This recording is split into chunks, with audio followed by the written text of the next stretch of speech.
This is ACOFAE.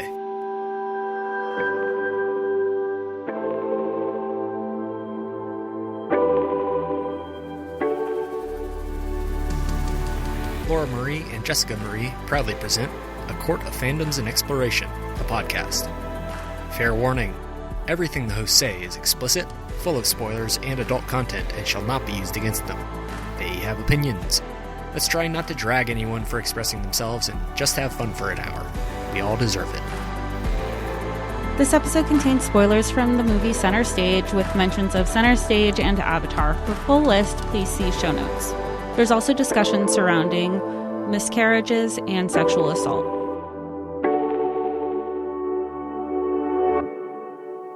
Hi, everybody, and welcome to A Court of Fandoms and Exploration, your weekly deep dive into the fantasy, literature, and fandoms that we love.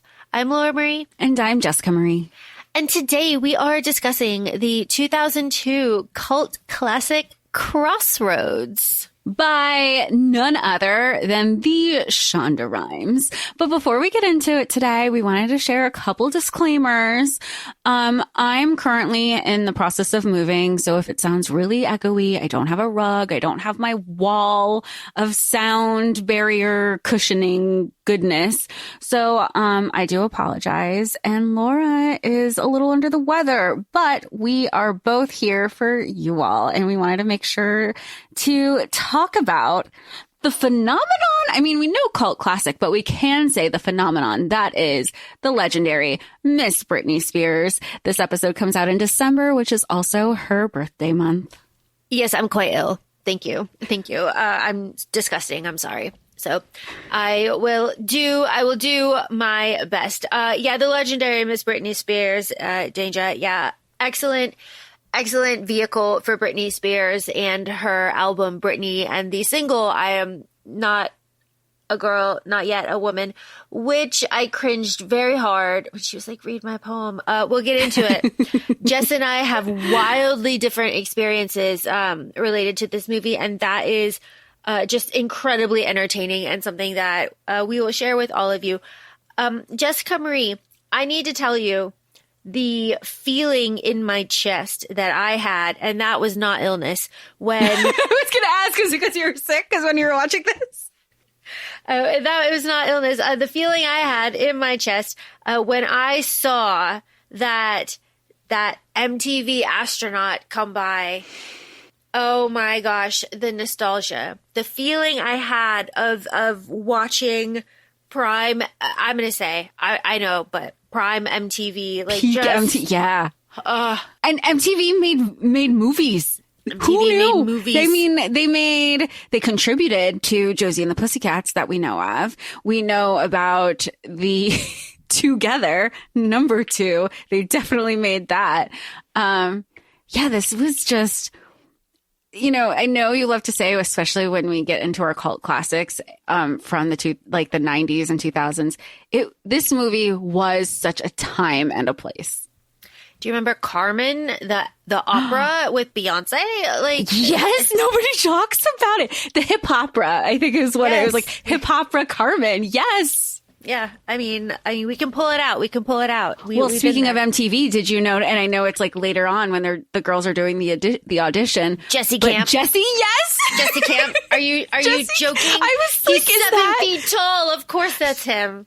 Well, and then I don't know how you watch this. I watched this through Amazon Prime, and I was looking for my pop-up video facts. None. It's not there. Just cast, which is fantastic. Jess, who is in this cast? Who isn't in this cast? I mean, we have Britney Spears. I mean, we'll start with our golden trio. We have Britney Spears, we have Oscar winner Zoe Saldana, and we have Taryn Manning, who, if you don't know her from Crossroads, you might know her from Orange is the New Black. Zoe Saldana is like literally in everything. So she has paid her dues before she even, is in like the bigger franchises that we know of. But then we have Dan Aykroyd in here, who plays Britney's dad. We have Kim Cattrall, who peak Samantha Jones, peak Sex and the City, plays Britney's mom. Justin Long is in here. Justin Long, and shout out Bowling for Soup, band. At like the post-grad prom. at the post-grad party. Did you see them recently? I did. I saw them recently on tour. So that I was just like, Bowling for Soup, what are you doing here? And I went and showed editor Sam. He was like, what are they doing here? And then it was like, Ben, you're not in Bowling for Soup. Get out of this band. Like, what are you doing? But, you know, if there is a lead, you know, there's something to be said about the boys that were, I say boys because they were younger, the guys that were casted in these movies from the 2000s then, they're still my type now. I don't know. He was cute then and he was cute now, but at least we knew he was at college age. So I can say that he was legal. You know, this isn't any Through the Trees. That's all I'm going to say. That's all I'm going to say. That's what it was. It was it was so on brand for Through the Trees. Through the trees. Shout out Jennifer's Body. Okay. Which is fitting because as a Britney Spears vehicle, this movie is absolutely full of music. And of course, we know that Jessica has music in her wheelhouse. That is her love. That is her passion. So just tell us your experience with Crossroads because you have a deep love for this movie.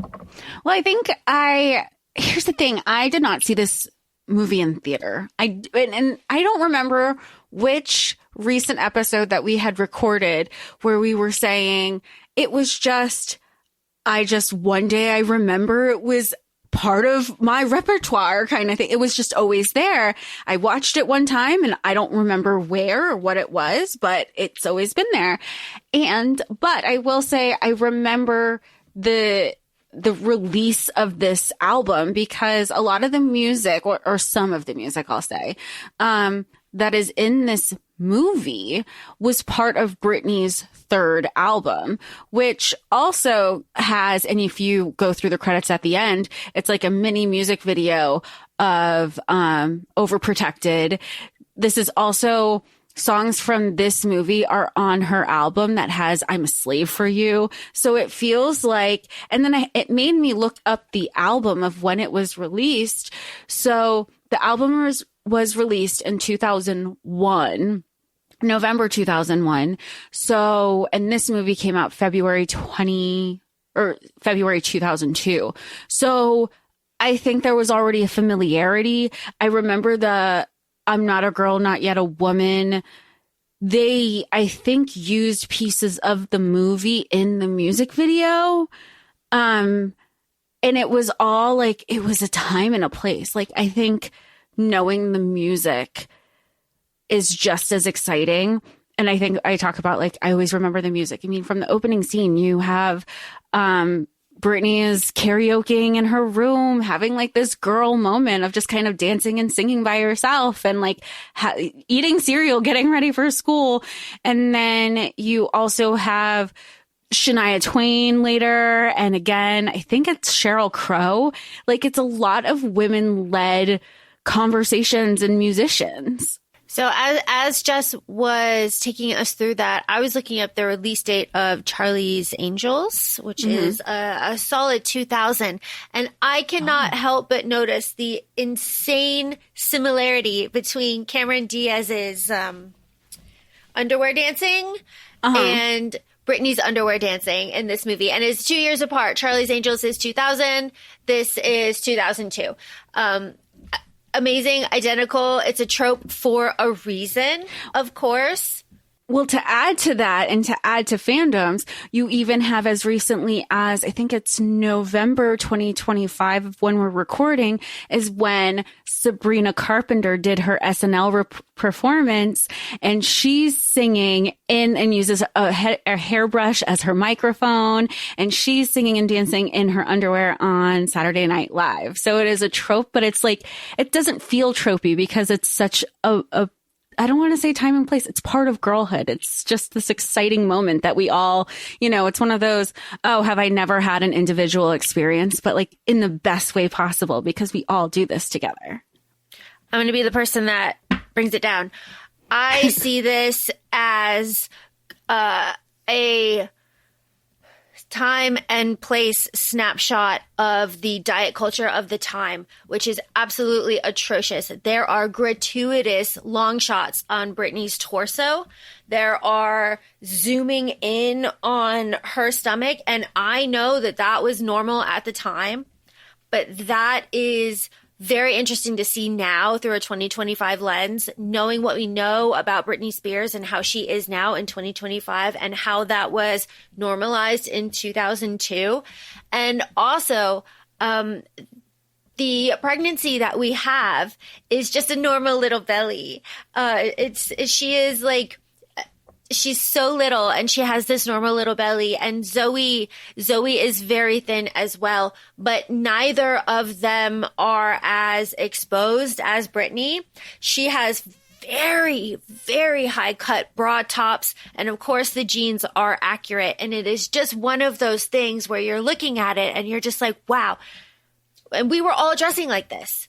And it is, again, time, place, snapshot. But again, you know, this was like a vehicle for Britney Spears. And this was, Jess and I were talking about it before recording. This was her absolute like peak. Like it never got better really than this. This was like it.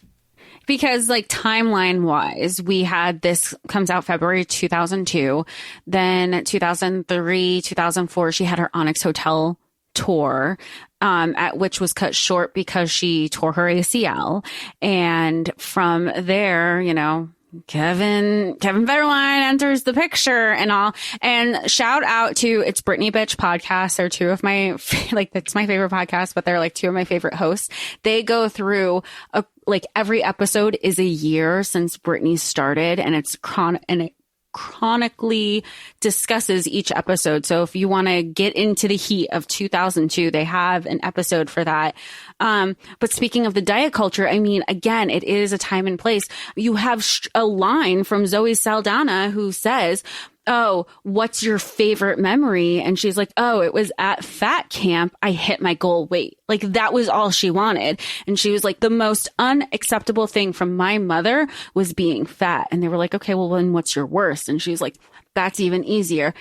It's hitting my goal weight," because that was the moment in time that my mother started being jealous of me because I became prettier than her. And that, here we are in 2025 discussing this episode, and it's a conversation you still hear very often. Especially now, we're recording this in the holidays. So like, if you're going to hear it, now's the time. Now's the time. So yeah, it is just really, really interesting. And of course, the whole inclusion of Britney writing poetry in, I mean, Lucy. She got very deep into her method acting. She could not separate herself from the character of Lucy. I'm sorry to laugh. It is just, they're like the same. It's fine. It's fine. They're so sweet. Like they're Southern, like they're adorable. They're like, you know, like I love it. The inclusion of this, knowing that it is going to be a single, knowing that it is a single that is not going to do well. It does not do well.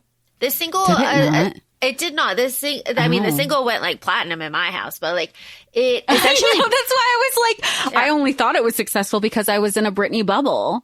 Yeah, this song was not successful. It's not successful in the United States. And just like knowing that and knowing it's a vehicle for this is just like very strange. It really brings me back to our Josie and the Pussycats episode with like the music industry and like the machine and the propaganda behind all of that. Because, and I know we're gonna get into it, but as I am recording this, I have been around family, and I mentioned that we were doing this, and the ladies of the family were like, oh my God, I remember that. I remember the poster. I remember the advertising. I remember all of this. I remember the commercials or the trailer. I was like, oh, cool. Did you see it? No. Did you see it? No. But it is still with everybody, and everybody still remembers it. At least, you know, from just the snapshot that I got. So that's also a part of it too. It sticks with the ladies. It sticks with the people that advertising was like focused on. And that is interesting.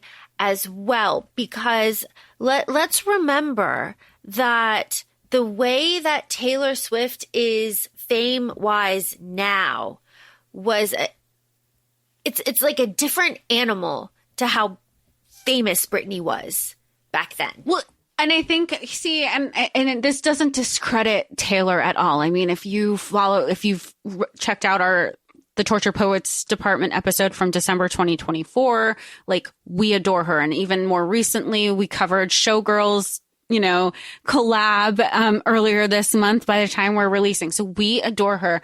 But I think there's something to be said that Britney was doing all of this, and not just Britney, like just a lot of artists in general, that their social media didn't exist.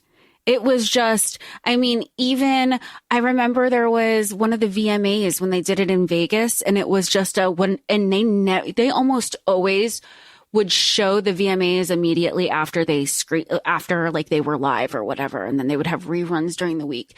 There was a Britney performance that they go, what happens in Vegas stays in Vegas. It was years till you can eventually find those performances again. But it was just the takeover that Britney and Clutch, like, she had society in a chokehold. So when you talk about fandoms, she was doing it in a way without social media. It was she would be going to clubs, she would be doing radio, she would be doing interviews. It was just a different beast when you talk about marketing. Because even when I think of Taylor, I remember during her Red tour, I would be at CVS, I think it was, because of the Red. It was, I would see all like Walgreens or CVS exclusive Red collaborations with Taylor Swift. Like, who she is, Taylor TM, her trademark of her fandom, so much respect. It was also a time and place. It was 2002 when Crossroads came out. Of course it was going to be different. It was going to align with the Josie and the Pussycats styles, because even with Pepsi, she had her own jingles for Pepsi, and those have become singles in a lot of people's houses who adored Britney. Yeah, it's all very interesting. So my background with Crossroads is I saw it during that, and we've talked about it on the podcast before. I had an awkward phase where I was just too cool for things like this, and I saw it in the theater, and I thought it was just the most cringe thing in the world. Zoe, what are we doing? What are we doing, Zoe, with the acting, the accent? Zoe, come on. You have an Oscar now. It is just amazing to see the range. Fantastic. Because also we adore her in Center Stage. So just, hands of many pies. We'll get to it. We swear we'll cover it. We'll get to it. We'll get to it. So my experience then was like, oh my gosh, this movie, oh my gosh. But let me tell you, I love the music video that has nothing to do with this movie. I love the one that is filmed in Arizona in the canyon. She's like in the turquoise with the skirt and like the jeans and the top with the background, like the hair. Amazing. Gorgeous, gorgeous, gorgeous. That is burned into my brain. That is how I know the single. That is how I associate it with, because this like karaoke recitation, wild, wild, wild. But I do think that the musical sequences that Britney Spears has in here are much more organic and like crucial to the story than it could have been in like other kind of like pop star in movie situations. Like this kind of flowed very naturally, and you're like, oh yeah, this absolutely makes sense. Like, yes, they would go to this bar and do this karaoke contest. They're going to LA for a record contest, going to LA to audition for a record label, time and place. And to find this audition in a magazine. Like there was no, like she tore it out of like probably Teen People, because I think that's what she's reading with the Teen People cover with Blink on it. Taryn is reading. So like that's how she finds her advertising. And they're coming from Georgia, because we know this because we see the license plate. They break down in New Orleans. They go through Texas. They have to get through Tucson, and then they eventually make it to LA. And at that point, they didn't have Google Maps.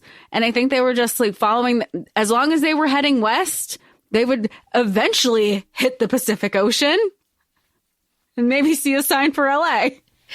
Which is just hilarious. But like, you know, it's not like people didn't do that stuff all the time. And I like how Mimi is just like, the Hollywood sign's behind us, and she's looking at the map. All right, let's get into this. MTV Astronaut. We cold open essentially with Britney Spears' voiceover. Adorable. She sounds adorable. And it's our girls. We're 10 in Georgia, and we're burying our box of dreams. I like how she's like, and what do you do with dreams? You bury them. Okay. Not my initial thought of something to do with a dream. Let's put it in the ground. But, you know, whatever. And but that's we're going to foreshadowing for Britney as she's doing the voiceover, because she's always had to make her dad a priority. Yep.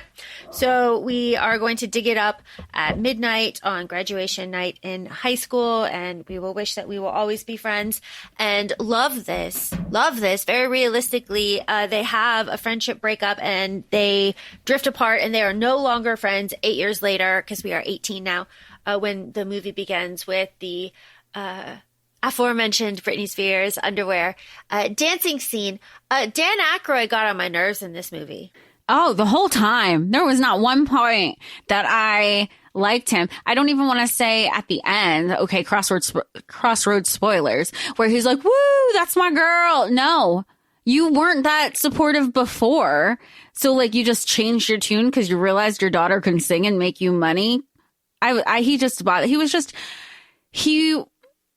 He suffocated her. He missed her mom.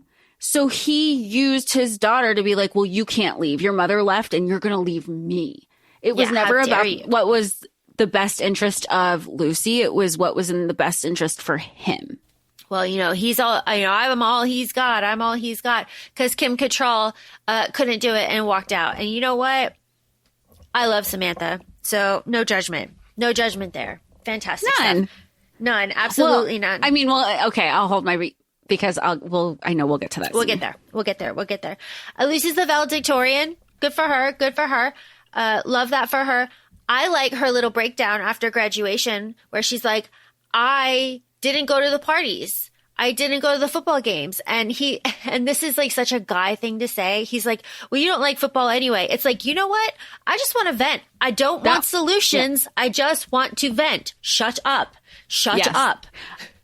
I loved her breakdown. I think I'm like, well, that's a lot that you just like unloaded on your dad. Yeah. Not that she dumped it, but I would never tell my parents, I wish I went to more parties. You know, that's what I meant. But like, I do, like, it was like, she's, you know, she just turned 18. She just hit this milestone. She's supposed to be working at a hospital. We know she's going to college, and she's having this moment where it feels like, and it was all for what? I don't feel I don't feel excited. I missed out on memories, and I feel empty. And I don't have friends because Kit, who is Zoe Saldana, is the mean girl. And Mimi is, what do they call her? Trailer trash skis? Like, I mean, this was peak, again, time and place.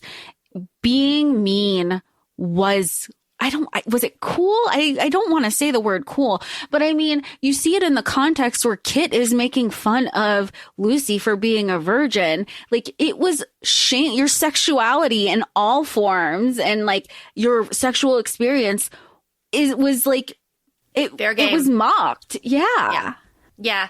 Again, time and place, but I'll tell you something. My bullies were like this. You said they were like this? They absolutely were. Yeah. Oh, yeah. This is how it was. Yeah. No, I'm not saying there was no exaggeration, because even with Mimi being pregnant, you know, we have, and one thing about this movie, timelines, logistics, chef's kiss. Good for you, Shonda. You know, she's like, oh, well, I got pregnant, you know, back during, you know, the holiday break. We're 5 months later, typically in the South, you graduate in May. Like the timelines were timelining. And even through the mockery, you have Mimi being shamed. She was being slut shamed for being pregnant. She was being shamed, even though we later find out very sadly that, trigger warning, she was sexually assaulted. Yes. And she kept the baby because she's also in a, you know, where she lives. And because of where she lives, Kit I mean, there's other layers. Engaged. Yeah. Kit is engaged before she even graduated. Before she graduated, when her fiance is off in LA. Remember, they're in Georgia, nondescript Georgia, off in LA at college, and he is just ignoring her. He's not coming home. He doesn't want really anything to do with her. And she is like kind of deluding herself that it's okay, but she knows that it's not okay. She knows that there's something going on. And she is, like people do, she's giving excuses, because even though she's like queen bee of the mean girls, she does have some of her, little worker bees saying, he's probably kind of fucking around with some other girls. And she knew it too. She knew it when she was working her job at her dad's store. She knew it when she was confronting him. It was always like, and I feel like women know. And that's why it became I need to see for myself. Scream Queen Justin Long making his appearance. Love him. Love your work in Tusk. Fantastic. So I love seeing him here. It was so fun. The baby powder. He's so pale. He's so fit. I cannot stop laughing. I could never be first of all, I can never be an actor. Secondly, when Lucy comes out, she's like, they're both determined to like lose their virginity on graduation night. And she comes out in her bra and panties, and she's just like, this isn't how I imagined it. And he's like, this is exactly how I imagined it. And exactly. Couldn't be better. There's a part of me that I feel like that was not Justin Long acting. He was like, I think that was very much Justin Long just speaking like Justin Long. Yeah. Just being because, like stunned in the moment. And let's remind, and to go back to Lucy's breakdown, she's not even having this conversation with her boyfriend. Her and Justin Long are not dating. It is basically like the valedictorian and the salutatorian are like, hey, we were lab partners. We haven't had sex yet. Let's get this over with before we go off to college. Which is so funny. He has a list, and she's like, "Let me hear the list again." It's just very funny. It doesn't happen. The second one being like, "We haven't done it. We haven't done it. We haven't done it." That's all I need to tell you. It's like, don't you know I'm going to get made fun of? And he's like, I'm begging you, please. And she's like, actually, no, bye. It's going to be in a hotel room. No is a full sentence. In front of the windows. In front of, like, when she is with Ben in that hotel room, those windows are wide open. They're standing right in front of them. And honestly, like, for somebody who, and her body is tea. And usually for your first time, I feel like a lot of people, you lights are off. It's nighttime. No, she's like body tea in front of window on a beach. Well, not on the beach, but facing the beach during the day. Good for you. Yeah. Good for you, Lucy. Good for you, and Lucy. Ben is hot. So like, yeah, go for it. Ben is hot. Ben is not a killer. Ben is not part of Bowling for Soup. Ben is just a guy who has a backstory with a heart of gold, who drives these three girls from Georgia to LA for this audition, stopping in Tucson for Lucy to have an existential crisis about her mother. Really fun, because they start off not friends and then they end up again friends forever. And going back to our Now and Then episode, it is difficult to find movies like this in 2025 that celebrate girlhood, that celebrate kind of your own found family when your the parentals let you down. It is hard to find something like that in 2025 that isn't sleazy. I was thinking about it. That isn't just kind of like icky. Because you can say Euphoria, but Euphoria's got it all in that glaze of icky. You've got it in Spring Breakers, but that's all icky, that glaze of it too. If anybody that's listening has another example of like girlhood movies like that, preteen, early, like the teenager or 13 is still, it's all just kind of like. Because it's also very coming of age at the same time, because yes, they're all 18. Yes, we're adults at 18. We could do whatever we want. Yes. But they're still, again, they're working through things. They're holding accountability because it took Zoe being away from her little worker bees to realize she has been kind of shitty. And it took being away from kind of the confine. Because I mean, think about it. She was still riding high. I was the prom queen. I was the this. People like you wish you could be like me. Mimi is very much like, I need to get the fuck out of this town. And she has been saying this since she was 10. That's why her keepsake in their treasure box that they buried was a world. It was a keychain of the world. She's like, I want more than this little town. I want to explore. I want to be out there. And I think it's also interesting. It's like, you know, you have your ebb and flow of the relationship over this long trip that nobody had cell phones for. So you were forced to talk, where you had the accountability and the what happened.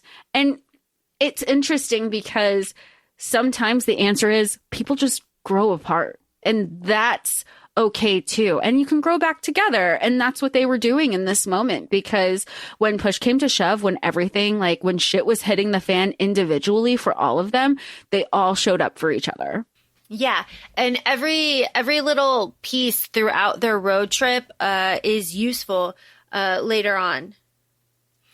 Because there is a moment where Mimi teaches Kit how to throw a punch, and that is used later. There is the moment of like, all right, we're going to drop you off at your mom's, but like, this is where we're staying. You know where we are. You can come get us. Like, we aren't going to leave. Like, you know, it's going to be a whole thing. And there's also the moment where Lucy is just like, did no one plan this? Did no one? Do we know? And it, you know what, when she's like, how many miles do we have to hit a day? Reminds me of when you and editor Sam, when you go on your hiking and your camping trips, where you're like, we need to hit this mileage if we need to be at this location by this day, and we cannot falter. Yeah, there's something that just has to get done. So that, you know, that was really fun too. I love the classic car. Amazing. I love that Ben is not a creep. That's also like very important. Yeah. I like it. I like that the girls have all of these different moments. I like that like they're in New Orleans, they're doing the karaoke, and Mimi gets stage fright and she can't do it. Like she can't do. So what do we do? What do we do when Mimi can't sing in front of a crowd? What do? We're going to throw it to Miss Britney Spears, the legendary Miss Britney Spears. And she is going to sing. What is she singing? I Love Rock and Roll. I Love Rock and Roll. Yeah, she is going to sing, which is, I have to say, okay, this is something that I just have to point out. She's dressed like a nun in the back, essentially. She's got like a Peter Pan collar and like a button-down shirt. Like it's absolutely hilarious.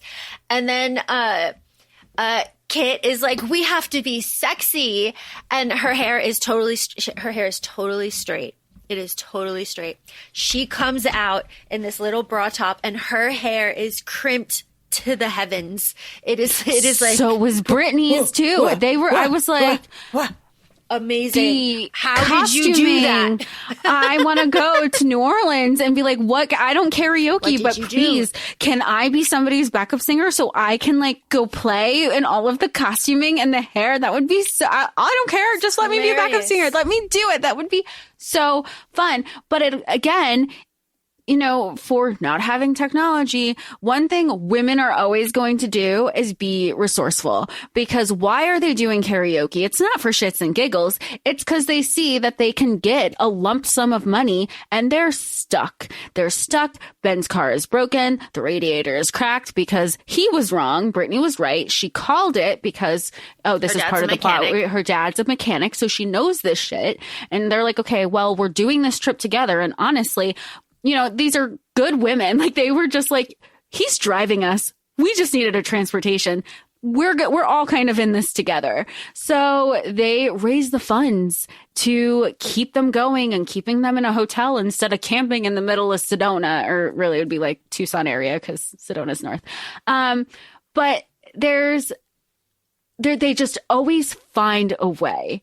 And Ben was not coming up with ideas of how he was going to come up with money, but they were doing it in the best way that they knew possible. And I think that also shows like they all had like individual moments and trials and tribulations in the trip, and then they would do it they would have their own things that they would have to regroup together too. Even with their choreo to put on the show, I was like, they definitely practiced that when they were 10. Okay, individual moments. That's an absolutely fantastic way. So towards the end of the movie, we have two separate individual moments. We have Kit calling her boyfriend and her boyfriend blowing her off. Fiance blowing her off, plans today, plans tomorrow, whatever. And she's like, oh my God. Does anybody want to go sightseeing? Does anyone want to go sightseeing? We gotta go. And Mimi is like, yeah, let's go. And this is the Hollywood sign, And they go and confront Kit's fiance. And of course he's got another girl there. Of course he is. Of course he's like breaking up with her right there. The twist then is that her fiance sexually assaulted Mimi over Christmas break. And that is mentioned in the very beginning of the movie when that guy is making fun of Mimi in school. Because, I heard it happened over Christmas break. I'm not the father, that confrontation is here. And this is where Zoe's acting is like fine, because she kind of like sees it and she's like, oh my God. And, she punches him out. What I don't like, and what really bothered me every single time I saw this, is that Kit, after Mimi is like unable to like handle the stress of it and she goes to run away, Kit goes after her and grabs her and is like, no, get over here. You need to be a part of this and, confront her and make all of this. Like, that is not the move. That is not the move. Yeah, it was more self-serving. She was doing it to self-service herself, to say, I need you to admit, you considering not to Mimi, but to the ex-fiance, you admit what you've done. And as someone who is clearly, still obviously very fresh for Mimi, and it's never not fresh. You don't put a timeline on how somebody heals with something like that. She's like, Mimi's like, I cannot confront this. I cannot even look at him in the eye. And I don't know, and it's not said, and nor is it important, if Mimi knew at the time that it was Kit's fiance or not. We just know that this happened very sadly, and it was an immediate, oh shit, yeah. I don't even want to be here, and I'm literally only here for her, for Kit, and I don't need to be here. I know who this person is. And it was just like everything that was going through Kit's mind was like, there's the blue beer bottle, this is like, it was just, and even Mimi, when she shared this, unfortunate thing that happened to her, it was another moment of girlhood, but also the sad reality that people still blame themselves. Like that, and that is also an unfortunate thing, where she's like, it was me. I drank. No, let's, on this podcast, if you or anywhere, you should know it's not you. It is never you who, when this happens. Yeah. And it is unfortunate then, but it is plot resolving that the baby is lost here. There is an accident. Mimi falls down the stairs. She ends up in the hospital and she loses the baby. And Kit comes and they have like a beautiful moment in the hospital. It is very lovely, but like that just kind of like resolves itself, which is like, they're 18, but she was also very far along. Like pretty far along. So, yeah, she was 5 months. And I like that she addresses it in a way. They told me I lost the baby, which is such a weird thing to say. Yeah, I loved that they addressed it in such, it's Shonda. What would you expect? It was just handled very delicately and respectfully, in my opinion.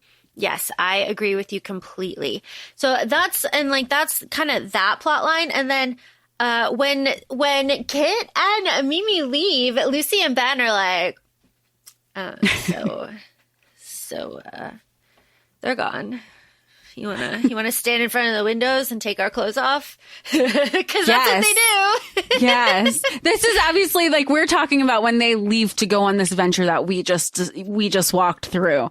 The second they close the door, Ben's like, you sure? And she's like, yeah. Which, so again, funny. Fair. Good for them. And you know what? He definitely was more respectful and took more time to care for Britney than her lab partner of 4 years. For sure.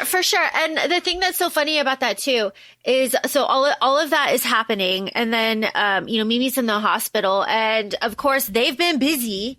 They're busy, and they don't realize tired that. Too. They're tired too. They're sleeping. So they don't realize that. So they have to wait for the good old hotel phone call to get that information. And that is how they get to the hospital. And that is how that kind of, resolves. And like, it is, I mean, it's the end of the movie pretty much. And they go out and they just, what did they do? Did they bury? What did they do? I mean, well, which also, like, don't bury a treasure box at the beach. It's going to erode. Don't do that. It's going to hurt nests, wildlife, critters. Well, yeah, like, aside, like, just don't do that. But, and at the end of the movie, Britney, there's another audition, and instead of Mimi, it's Britney, and everybody's great. Everybody's lovely. And you have another voiceover from Lucy saying, like, and it's basically addressing, like, maybe not friends forever, but like, stop planning for the future. Let's live in the now. And kind of see where the roads take you, and you can enjoy it just the same. Yeah. And they're like on the beach with their flashlights and stuff. And it's very, very sweet. I need to address the trope before I forget, of the boy putting the lyrics to music. That's a Coyote Ugly trope as well. With the I can't wait until we talk about that one too. And like, yeah. So like, I saw that and I was like, I see you. I see, because it's the same with the piano, and they're by themselves, and it's like the same kind of vibe. I like it. It's good. It's good. Very, very fun. The audition is fun. I need to address the size of her sleeves. But you want to know something? It wasn't an exaggeration. It wasn't an exaggeration. It looks good. And then the way the crossover to, yeah. A time, a place, a vibe. Her dad crying, watching her saying, "Shut up, Dan Aykroyd. You have not been supportive the entire time. No time for music," with her double major so she can get into med school. Shut up. But, he's supportive at the end. We love that. So this movie, obviously, we have so much to talk about. There's so much to pull. It would not be incomplete if we don't talk briefly about mental health. But I also just bear with me for a minute. So Stranger Things is out because it's the holidays. And I know that a lot of people can point and be like, oh, well, Laura Marie, Jessica Marie, you're talking about like, found family, or talking about coming of age, and like, all of this stuff. Stranger Things is like exactly that. I know, but Stranger Things is mostly the boys. And let's remember, we're talking about girlhood. And yes, there are girls there. And yes, there are girlhood moments. Absolutely. But that show is boy-centered. That show is for the boys. And we're looking for things that are for the girls. And, all things being equal, that is, and even though I love the Walk 'em Down Wheelers as much as everybody else, there is something precious about girlhood that has stopped being explored. Okay. I'll get off my soapbox. Jess, you can step on and talk about mental health. Well, I think there's so many layers to mental health in this movie. I mean, you have the confrontation with Lucy to her mother. We know Kim Cattrall and Lucy, bless her heart, she's like, you know what? I don't know my mom. And she says this throughout, like, I think she just got tired of everything and just like walked out, and I can't blame her. But I know she's going to want to see me. It's been some time. And you go and she confronts her mom, and not in a bad way. She's like, "Hi, I wanted to see you. You're my mom." And Kim Cattrall tells her, she's like, "I didn't want you. Your dad made me have you." So this also talks about like the importance of mental health and women's choice. Because again, could have been an entirely different situation. Then you have the mental health of like low self-worth. Brittany's coming back, Lucy's coming back. What is wrong with me? She didn't want me. You have that layer. And then I think you can does that make, and Laura, you brought this up, does that make Dan Aykroyd the villain? Is the mom really the villain? Because she didn't want a child, and she was forced to have a child that she didn't want. And now you've already, talk about mental health. You've already impacted 3 lives right there. You have the mother, you have Lucy, you have Dan Aykroyd's character, you have the father. Then you go into Mimi and her mental health, and Taryn Manning, and Mimi is having the baby. She's had, she's been through various experiences, and there's like no talk about mental health. Again, time and place. Did therapy and everything exist? Of course, but it was also very taboo, where now there are meme accounts to be like, my therapist told me, here's what I can tell you.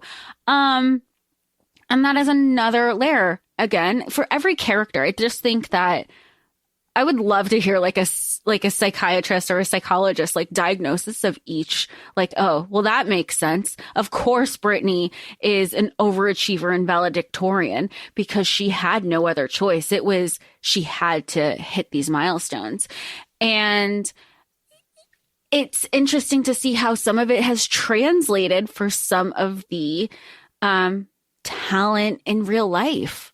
Yep, the talent in real life, of course. Real life Britney Spears going through it, as we have all been witnessed. Her privacy is atrocious. And then we have Taryn Manning, who is currently going through it in November 2025 on socials. So again, sensitivity and grace to all during that time, during the holidays, and during all times. We're all trying to survive 2025. But with that being said, feel free to reach out to us on Instagram. We're at ACOFAE Podcast. We're also both on TikTok, ACOFAE Laura and ACOFAE Jessica. Feel free to rate us 5 stars on any of your listening platforms. We'd greatly appreciate it.